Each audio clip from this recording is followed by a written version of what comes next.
Fantastic. Today I've brought another story. This one, the lady, she's an influencer in the US. She calls herself the finance baddie.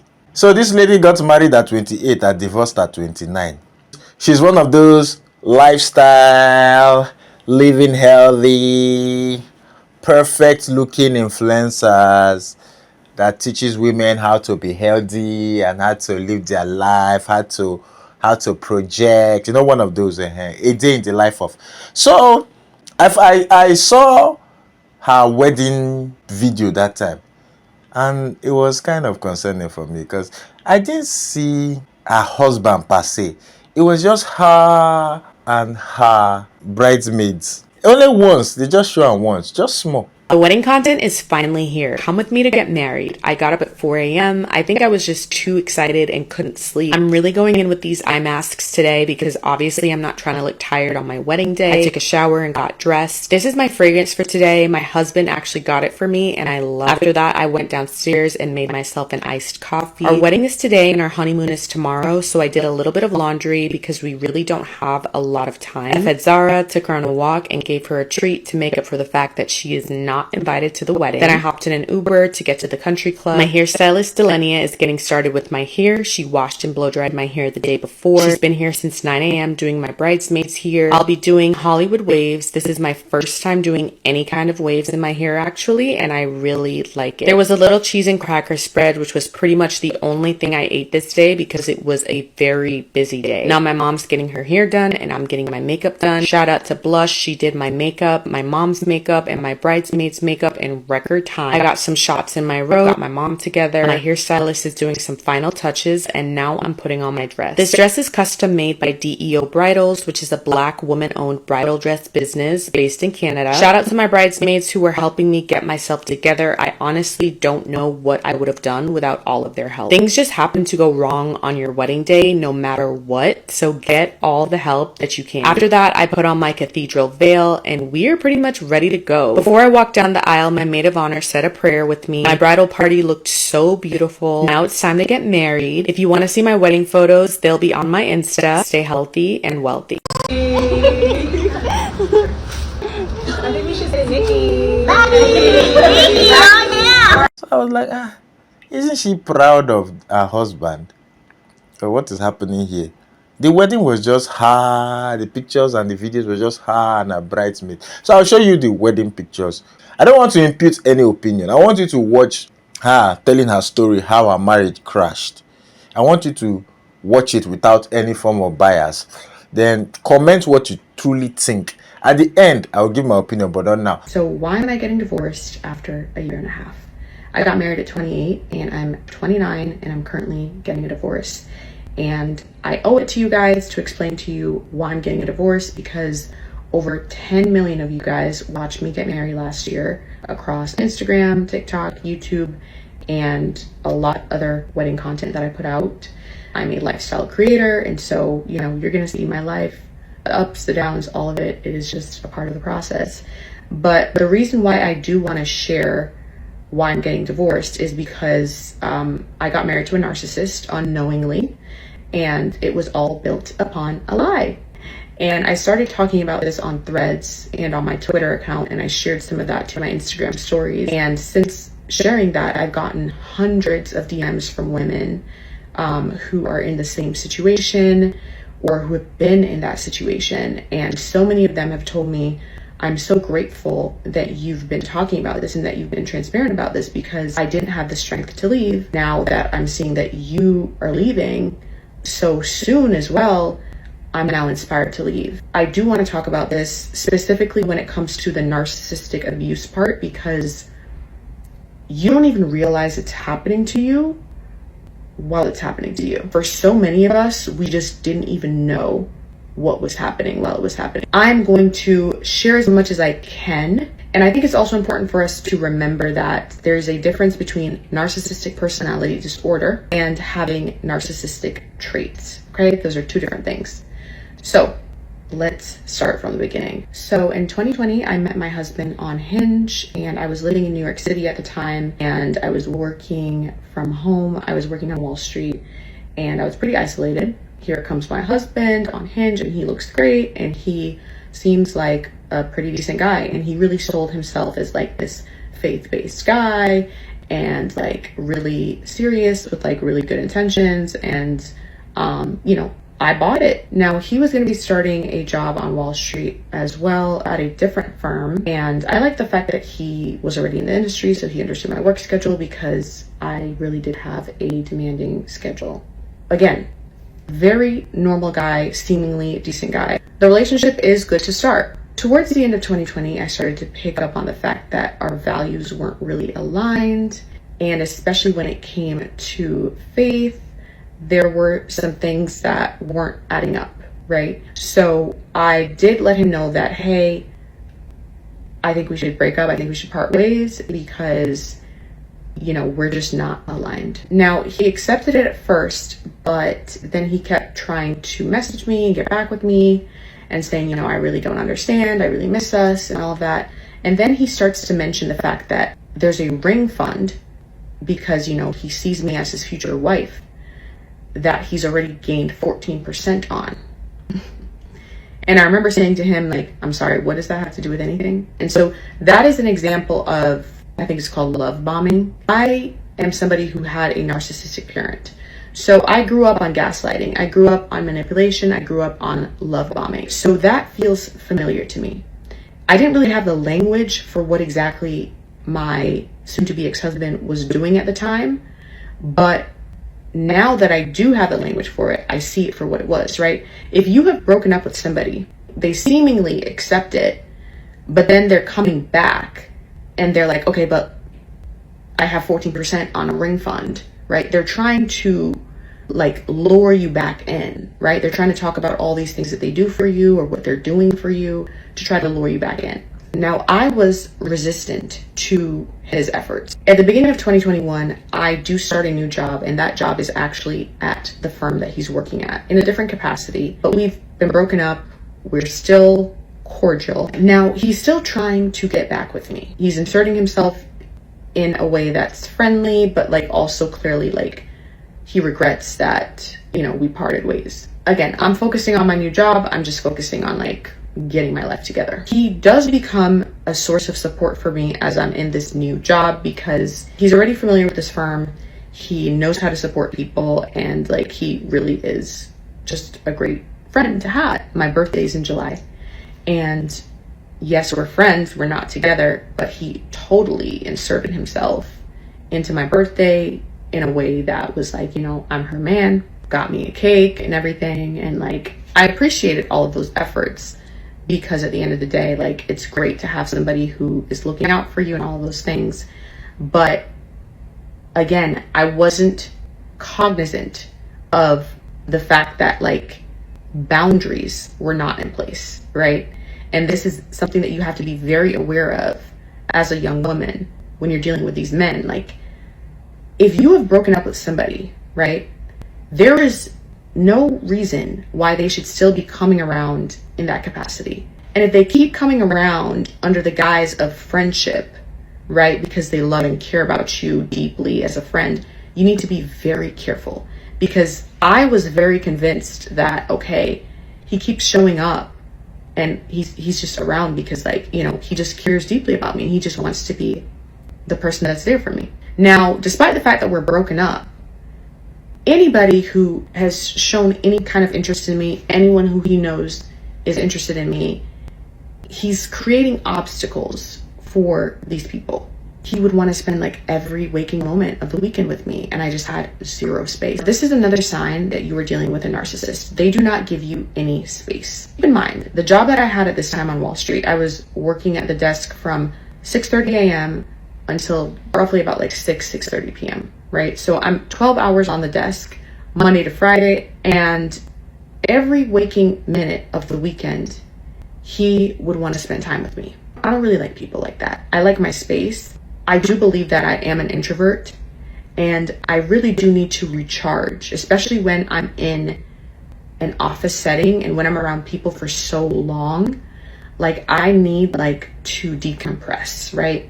I'm blessed now that I work from home and I don't need to like recharge as much, but I really needed my space. Now it is fall of 2021 and he is really lobbying, really pushing that we get back together. And he's even convinced another one of my friends that he really loves me. He really sees a future with me and, you know, for me to give him a chance. He's very, very, very convincing. Like, this man, he could sell you anything. He is really good. He puts on a great show.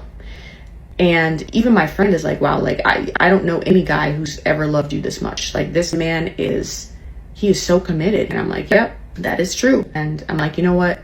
I'll give him a chance. We did get back together. At this point in my life, I wasn't really going out. I was just focused on myself. So if you weren't already in my immediate circle, if I didn't already know you, chances are we were not going to meet, because I went to work, I went home, I went to the gym, and I was just like focused on myself. You know what I'm saying? Like, that's just where my head was at. Now, by December of 2021, he starts applying to some jobs in Florida because he says he wants to move back to Florida potentially. By January of 2022, he gets a job offer in Florida, and he also does get another job offer in New York, which in my opinion was more aligned with what he wanted to do career-wise, but he decides that he's going to take the job in Florida. Now, he's trying to say to me, you know, am I coming with him to Florida? I'm like, absolutely not. I have my career here. At the time, I knew no one in Florida. No, I'm not going with you to Florida. And I had broken up with him because I was like, I'm not doing a long distance relationship. I just don't want that for myself. Now, after we got married, I found out that he actually told his coworkers and others, his friends and stuff, that the breakup was mutual when it wasn't, right? Because he was crying these crocodile tears, these fake tears. In retrospect, they were fake tears. They were narcissist tears. When I told him that, look, I'm not moving to Florida with you.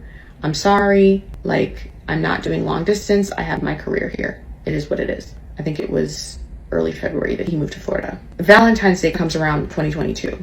Now, I think I'd gone out and I posted up like, you know, just in a cute dress or whatever. Who's calling my phone to find out if somebody took me out for Valentine's Day? My soon-to-be ex-husband. Mind you, I'm single, right? What did you think was going to happen? Do you not think there is a line of men waiting to take me out? You're single. I'm single. It's none of your business. Why should I spend Valentine's Day alone, right? Like, you decided to move to Florida. I am living in New York. I'm going to enjoy myself. You know what I'm saying? I tell him, look, you need to calm down and you need to focus on your life in Florida. There are a lot of baddies in Florida, right? Focus on the baddies in Florida. Let me live my life, right? Period. He's upset. He's not happy with it. It is what it is. Now, we didn't really talk for a while. I want to say like maybe about a month and a half, because I kind of cursed him out and I was like, look, you need to stop calling my phone. You need to leave me alone, like boundaries. He starts to weasel his way back in after a couple months of 2022 from the friendship angle. I started to post on TikTok in May. My first video that went viral on TikTok happened in the end of May. And in June of 2022, an anonymous account is created on Twitter. It has no posts. I'm still friendly with my soon-to-be ex-husband, right? He's still a friend to me, and that's that. I'm single in 2022.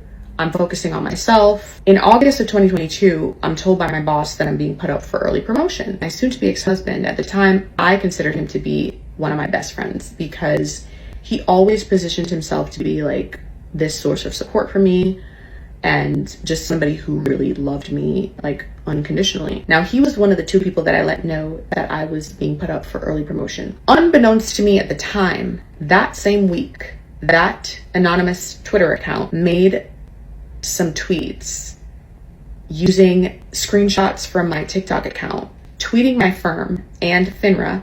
Now, FINRA is the regulatory body that oversees broker dealers, etc. Again, there are two people that I told that I was up for early promotion. He's the only one who would have known to tag FINRA in those tweets in an attempt to bring me down or to get me fired or to mess up my chances of getting promoted. I don't find out about these tweets because I wasn't even tagged and I wasn't really on Twitter like that. I was called into the office by compliance at my job and they were telling me that, hey, there's this FINRA investigation going on because this random Twitter account made these tweets referencing your content, and they tagged the firm and they tagged FINRA. They just told me, hey, just keep an eye out, let us know if you have any idea who it could be. And they told me that they'd be doing their own kind of investigation as well. I remember my boss saying to me, go look into that, go figure out like what's going on there. And I just thought, okay, maybe it's just like some random hater. I just had no idea who could be behind this kind of account. Now, if I'm experiencing a certain type of harassment on the internet, I do loop in my lawyer just to get an assessment of like, what do you think this is? And I remember my lawyer saying to me upon reviewing the Twitter account and reviewing the tweet, he said, honestly, Christine, we've seen this before many times. This account was created specifically to try to bring you down. These tweets are laced with jealousy. This is a classic case of jealousy. And he actually asked me, did you get put up for promotion or something? Did you get a promotion? Because I've seen this a lot before and it's clearly laced with jealousy. And he said, is there anyone you can think of who would be jealous about you getting a promotion? And I said, well, I only told 2 people. And those people, in my mind, I was like, they would never be jealous of me. Plus, only one of those people would have known to tag my firm and to tag FINRA. And I remember asking my soon-to-be ex-husband, I was like, hey, did you tell anybody else? But he was so supportive. He was just like, oh my gosh, the fact that somebody would even do that to you, they're such a hater. You guys, this man was like praying with me. He was like, I want to pray with you against like the attacks of the enemy. It's not funny. Nothing about this is funny, by the way, but it's like, at this point, all I can do is laugh, right? Because I was so convinced that this man was for me, right? He was praying with me, right? Now I know that he was behind that account. He didn't want me to get that early promotion because he knew that if I got promoted, there's no way I would be moving to Florida with him. And he had to figure out a way to get me to move to Florida because he just had to have me. Here this man is praying with me, being like, I just don't know why anybody would try to do that to you. And like, you just have all these haters now and whatnot. And he created this account in June of 2022 when he saw that like, okay, like her TikTok is growing. More people are going to find her. So I got to make sure by any means necessary that she doesn't find somebody better. He's telling me that, you know what, you're on the internet, you're on TikTok now, people can find your TikTok, so it's just probably somebody who hates on you. You've always had haters. It could be anybody. I'm like, yeah, you know what, you're right. It really could be anybody at the end of the day. Now, nothing came from that investigation. I didn't get in trouble. I didn't get fired. But did those tweets mess up my chances for early promotion? Absolutely. So he was successful in his attempts. One thing that I did find out from my firm from this investigation process was that they had reason to believe that the person behind this account was a whistleblower. So they were a former employee and they were airing out their grievances while using me to do so. Now, January of 2023, I have a new challenge to focus on because the Black people at my firm have been getting underpaid now for 2 years. And we had clocked it the year before, but we were told that it was going to be corrected and we'd be made whole this current year, which was at the time 2023. That was not the case. In fact, it was even worse in 2023. Now, that kind of stuff doesn't sit well with me. And of course, I'm telling my soon-to-be ex-husband about what's going on because he is a friend of mine and he's very supportive. He's like, trying to make sure that he could be there for me and just like support me in this time that I'm taking on this challenge of like pushing back against my firm. So one of the things that I do is I write a letter to the head of HR. Because of that letter that I wrote to the head of HR, an investigation was launched and they were like, yep, we messed up. People's pay needed to be revamped.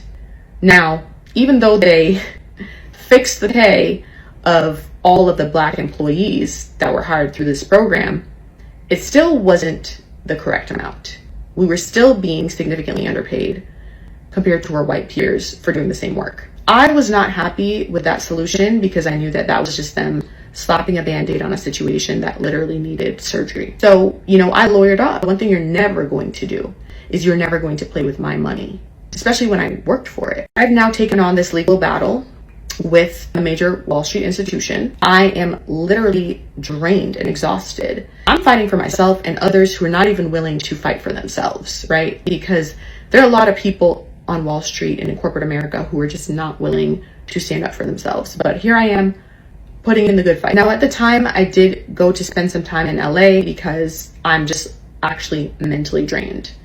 And it was good because I think it was like a different type of isolation. But at the same time, my soon-to-be ex-husband used this opportunity to really weasel himself back in as a source of support for me. He would fly in from Florida, spend some weekends in LA with me. He was really just like this great source of support for me and convinced me to get back together with him. And I was like, honestly, like, he gets it. He understands what I'm going through, you know. And at this point, this man knows me well. He knows my family dynamics. He knows my triggers. He knows a lot about me, right? So he knows exactly what to say to get back in my life. Now he starts talking about getting a ring and getting engaged somewhere around, I want to say May or June of 2023. Truth be told, I should not have gotten engaged in the mental state that I was in 2023, because I was so drained by this battle. I was so exhausted for having to fight for what was clearly like standard, like the fact that I'm fighting for equal pay for Black people in 2023.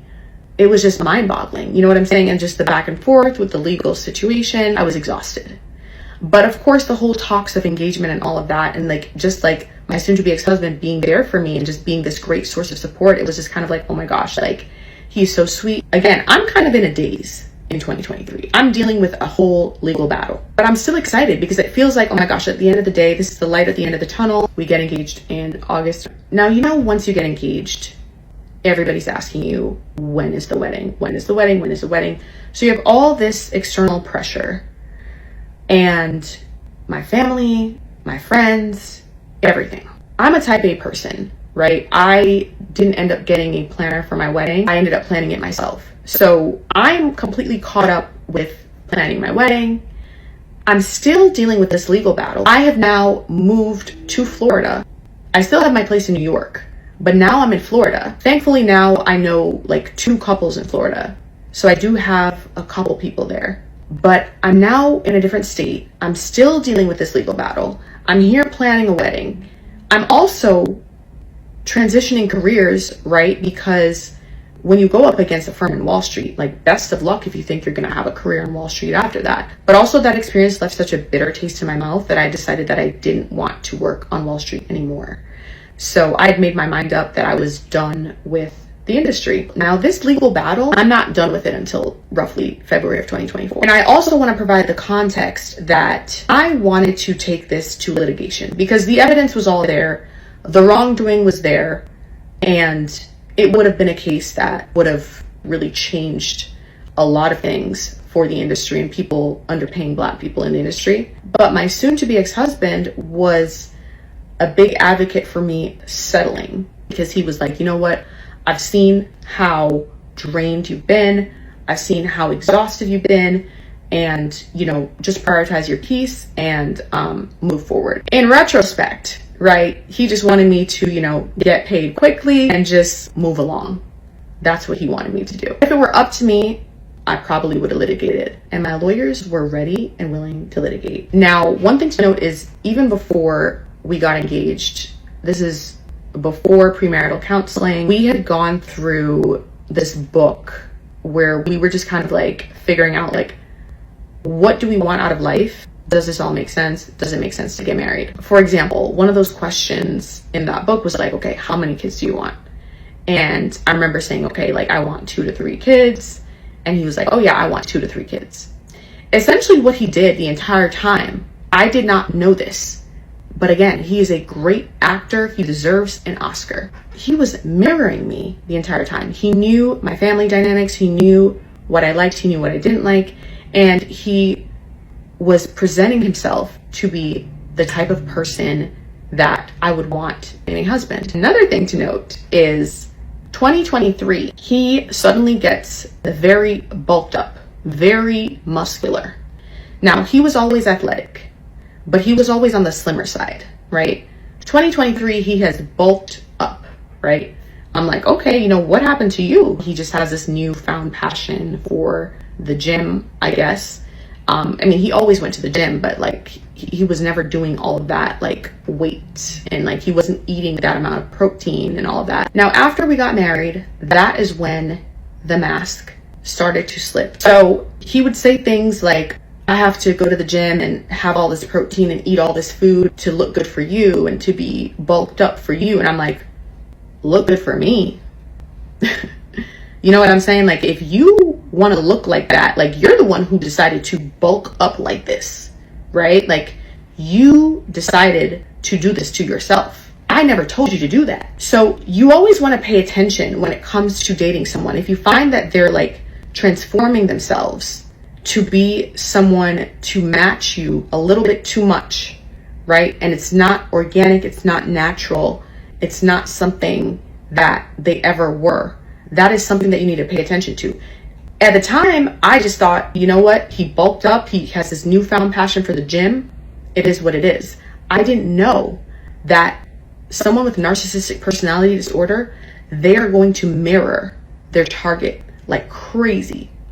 And he had to bulk up in such a way and transform himself because he had to be seen as worthy of being my partner. But once we got married, he's complaining about the way that he has to eat all this protein and eat all this food for me. And I'm like, well, if you don't want to do something, you shouldn't do it. Like, it's not a requirement to be with me. You know, like, this is something that you put on yourself. He has really deep abandonment wounds, right?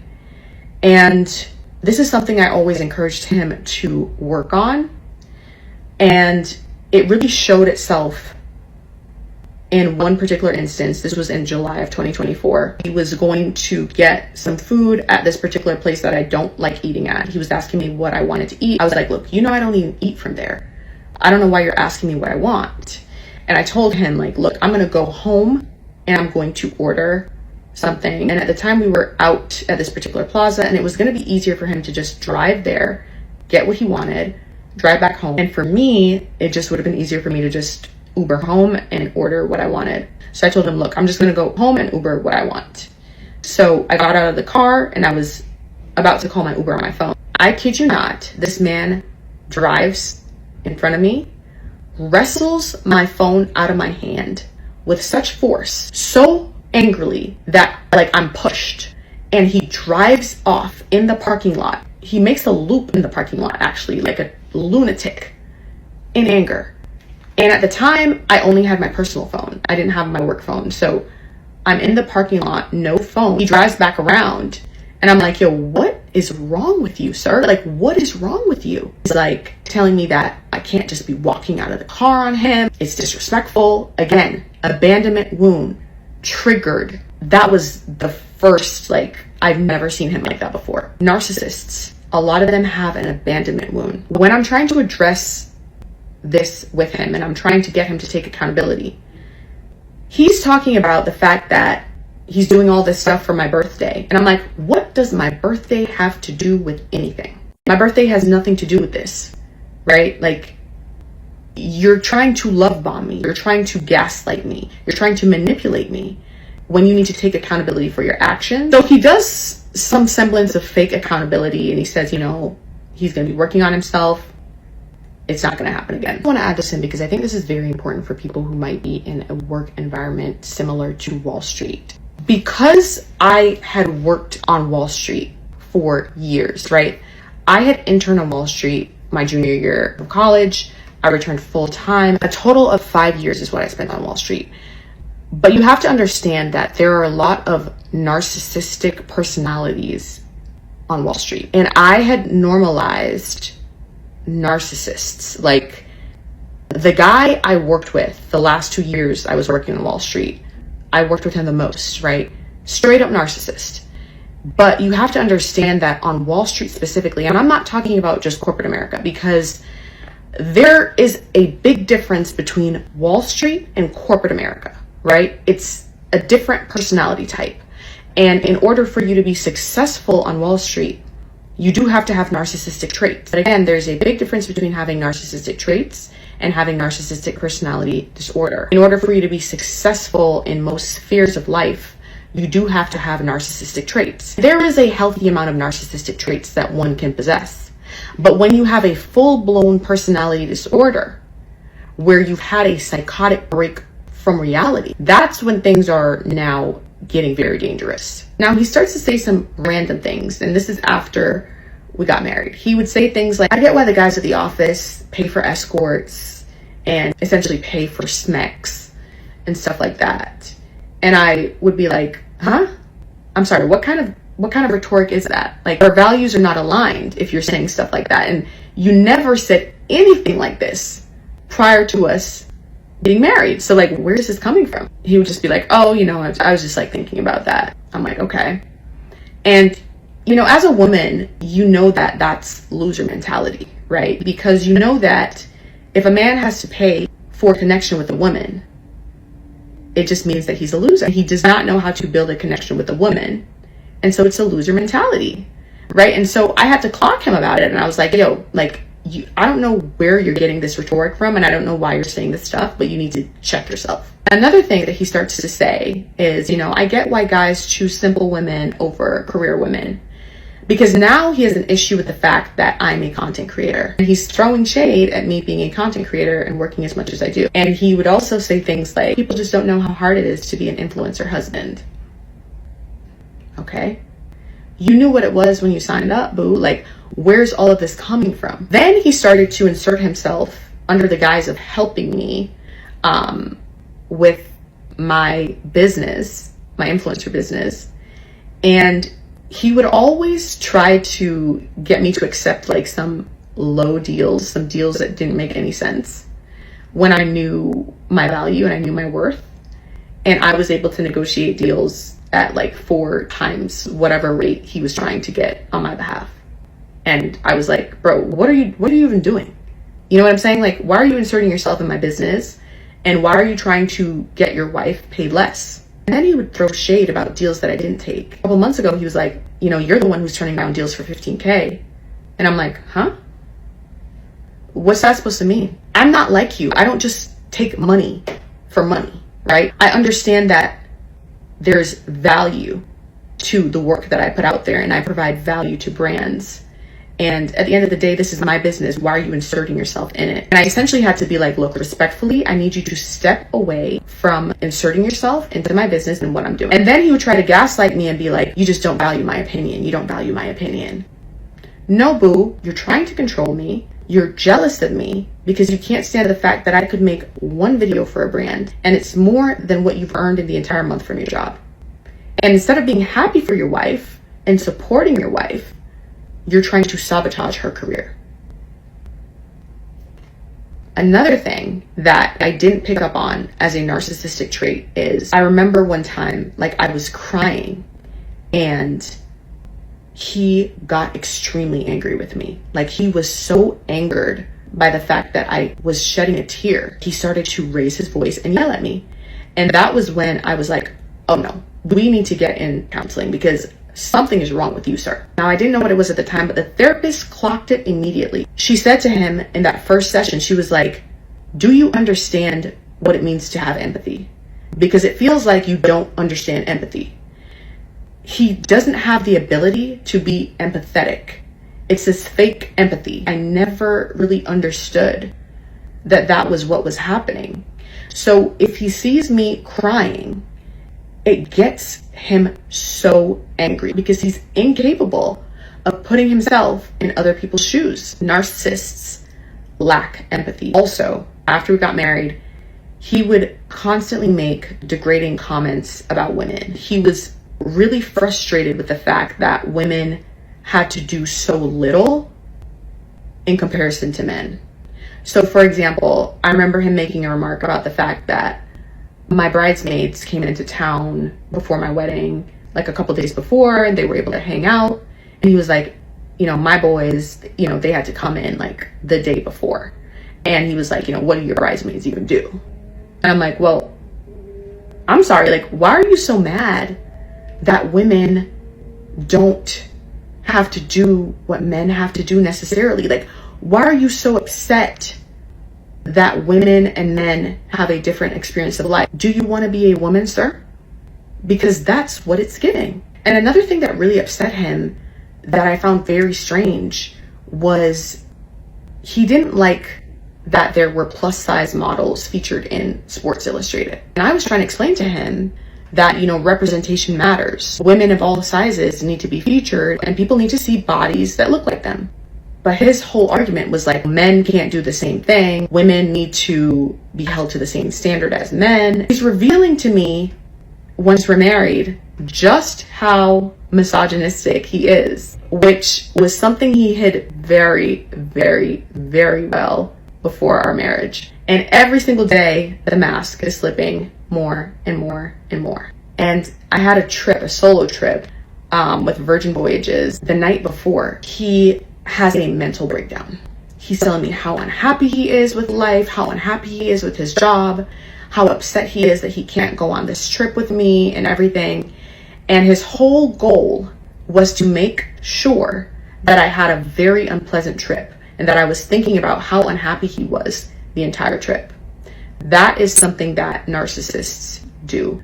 They don't want you to have any fun or have any enjoyment without them. They hate that. In addition to the degrading comments he would make about women, he was always trying to change me into a housewife. I know I'm the meal prep queen. You gotta understand that when I brought meal preps to the internet, this was for the corporate girlies. There are a lot of business girlies, corporate girlies who follow me. When I worked on Wall Street, yes, I did meal prep, but now I don't have to. I've meal prepped for brands and I've shown people how to meal prep.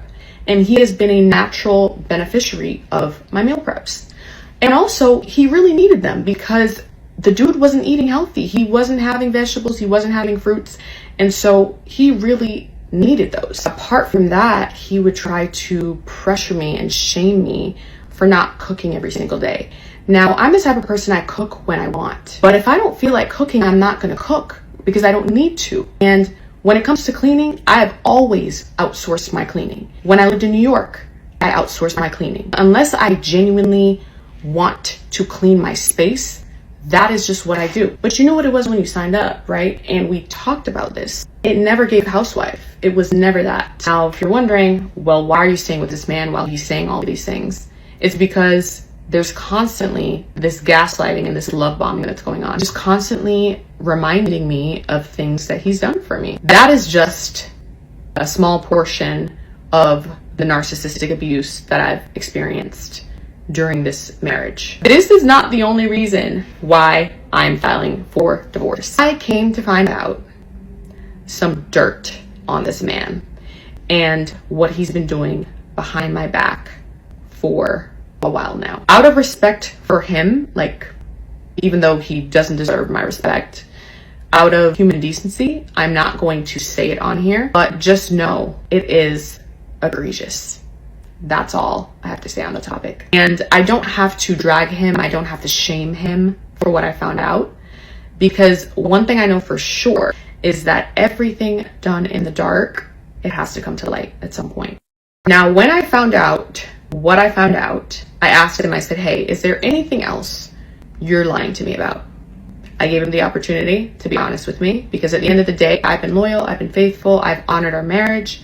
I meant my vows when I said them. So I gave him the opportunity to be honest with me, and he still couldn't do that. In fact, his response was, I'm so focused on trying to get you a Range Rover, because he knows that Range Rover is like one of my favorite cars ever. I'm like, what does that have to do with anything?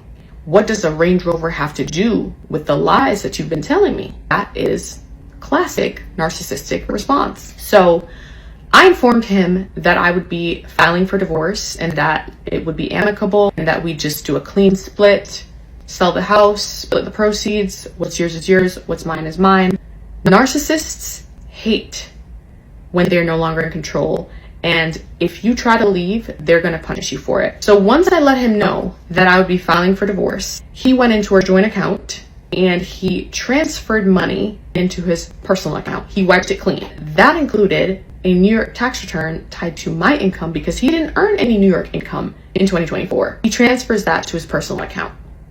And that is considered financial misconduct. If somebody lets you know that they're filing for divorce and you go into the joint account and you transfer money out and you wipe it clean, you have committed financial misconduct. Apart from that, he refused to release my phone lines because we were on a family plan. T-Mobile had called him. It's super easy for him to release my phone lines. He refused to release it because he wanted to surveil who I was texting, who I was calling. The only way I got him to release my phone lines was when I sent his mother a text updating her to let her know that I was aware of what was happening. Within an hour of me texting his mom, he released my phone lines. And then back to the financial misconduct with him taking out my New York tax return and other money from this joint account.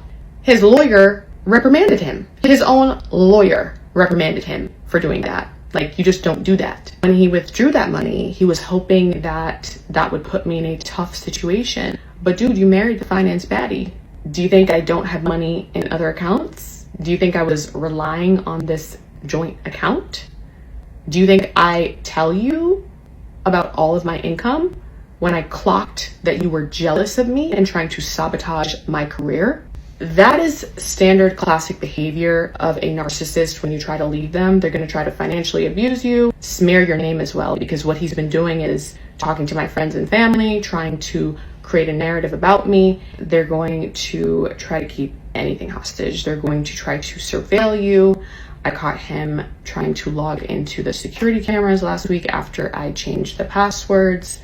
So that is just standard, just narcissistic behavior. Now, in an effort to, I guess, get back at me after I told him I was filing for divorce and after he conducted financial misconduct and I called him out, he goes ahead and he files for divorce. What this does is it complicates things for him, because given that he has now filed the petition, we have to respond to that petition. And when we respond to that petition, unfortunately, all of his dirt gets put out there. And so what little dignity he could have walked away from this marriage with has now gone out of the window. Again, I wanted an amicable and a peaceful divorce. I really didn't want all of this nonsense. But with narcissists, chaos is how they thrive. They have to create drama. If I were him, knowing what I do know, I would have chosen to walk away from this marriage with dignity, whatever fragment of dignity he has left.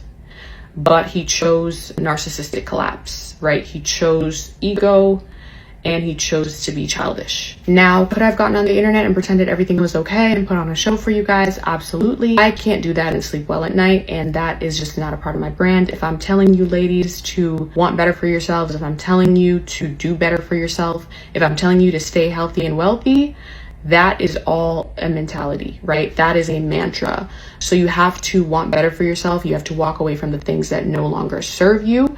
And especially if you were literally a victim of a real life Joe Goldberg like I was. Now, there are a couple people on IG who said, oh, you got married for content. And I wish I got married for content, honestly, because it cost me so much. I would love to get my 75K back from the wedding, honestly. That would have been invested. I would have had more money now. I would love to get back all the money that I've invested into this house, all the closets that I paid for, all the furniture that I've purchased, literally everything. I would love to get my money back. This has been such a loss for me. For you to get on the internet and try to think that people get married for content. I know I met my vows. My soon-to-be ex-husband, on the other hand, he didn't mean a word that he said. He was literally a real life Joe Goldberg. But let this be a reminder that you will rise again. I'm currently in the process of getting out of this marriage. We will see how my rise again goes. I hope this is helpful, and whenever I'm able to share more information, I will. I know the psychiatrists and the psychologists and the therapists will meet me in the comments and explain a lot of what I put down. And listen, it is never too late to walk away. Just like in finance, if you make a bad investment, cut your losses. It's not your fault. You looked at the financials, right? You looked at what was under the hood. You thought everything was good, but they put on a good show, right? They doctored the books. That happens sometimes. But you cut your losses when you recognize that what you're dealing with is garbage. If you take nothing else away from these videos, I hope that you learn to put yourself first and honor yourself and honor your boundaries, no matter the cost. Stay healthy and wealthy. Fantastic. Now you see my problem with this. Some people always paint themselves as perfect. You hear divorce, the man will come out. My wife is doing this, my wife is doing this, my wife is doing that, my wife is doing this, my wife is doing this. What did you do to that woman? You hear a woman come out, my husband is this, my husband is this, my husband is this. What did you do to that man? Nobody is taking responsibility for anything. But the sons of Adam and the daughters of Eve, we are all trading blame, trading blame, trading blame, trading blame. I do agree that there are some people that have narcissistic personality disorder, and they know how to pretend. They know how to deceive you. But there are always red flags. This lady, she saw all the red flags. She broke up with this man a couple of times. A couple of times. She saw all the red flags. She went ahead and married him. Who is responsible for that? My sister exempted herself from the whole thing. Everything, that guy is an Ekwinsu, is an Usatala. You see, dealing with narcissists is so difficult. That guy is a narcissist. But this lady too, she's a chronic narcissist too. When narcissists marry narcissists, that's so it they be. You see, there's one point where I knew she was a chronic narcissist, yeah? Where the guy was going to the gym to be buff. And she acted like she never mentioned to the guy that, oh, she likes her men having muscles. If you never mention to the guy that you like your man having muscle, why did he go to the gym to have muscle to please you? Now, before anybody gets me wrong, because some people, they choose to watch and choose not to understand what they watch. Before anybody gets me wrong, I'm not saying the guy is not a narcissist. I'm not saying all her concerns or all she said is not valid. But did you hear her in any of what she said take any form of responsibility for that marriage crashing or for why she married the guy in the first place? She claimed to see all these signs. She saw everything. But she still went ahead to marry this man. You don't cook. You don't clean. You don't clean. You said, oh, that you outsource cleaning. So you cannot just wake up, make the bed, carry clothes, put it in the washing machine, cook wetin you and your husband go chop. That's a problem. It's a problem. You see it. Everything, she just dumped it on the guy. She didn't take any form of responsibility. God abeg o. When narcissists marry narcissists, this is it. The guy is a narcissist. She's a narcissist. But we only heard her side of the story. We need to hear the guy's side of the story too. I never heard her take any form of responsibility that this is what I did. I contributed this. I contributed this. That is exactly my point. That is my point. Nobody is an angel. Nobody is perfect. Look at her saying her parents were narcissists. Have you seen a narcissist not raise a narcissist? Somebody that is a narcissist will always, if you grow up under narcissistic parents, you must inherit narcissistic traits. Narcissists always raise narcissists. There's no way. So, for me, the fact that she chooses not to take any form of responsibility, for me, is a huge red flag. I don't like when people don't take responsibility for things. I don't like it. Nobody is an angel. Any man, any woman. When men come out to say, oh, my wife is this, my wife is this, my wife is this. What did you do to the wife? What did you do to that woman? Some men never take responsibility. They will come, they will say, oh, my wife did this, my wife did this, my wife did this, my wife did this. What did you do to that woman to make her behave the way she behaves? You see it? That's my own take. Oh. Let's all try to take responsibility for things, both man and woman. Hey, where are you going? It is smoky, Igbo. When you watch this video now, didn't you laugh? You laughed, but you still refuse to subscribe. Are you among my village people? You're among my village people. You don't want me to make it in life. Continue.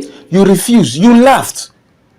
Shouldn't my reward be click the subscribe button, click the notification bell, and click all notification?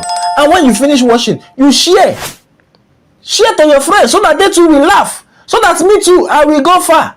But no, you decided to be among my village people you want to watch and go. Don't be among my village people. I post videos every day, every single day, to make you laugh. If you join the tribe, the fantastic tribe, every day you will just be laughing. Look at this one now. This one is to watch all my funny videos playlist. This one is to watch my last video. And this one is to subscribe.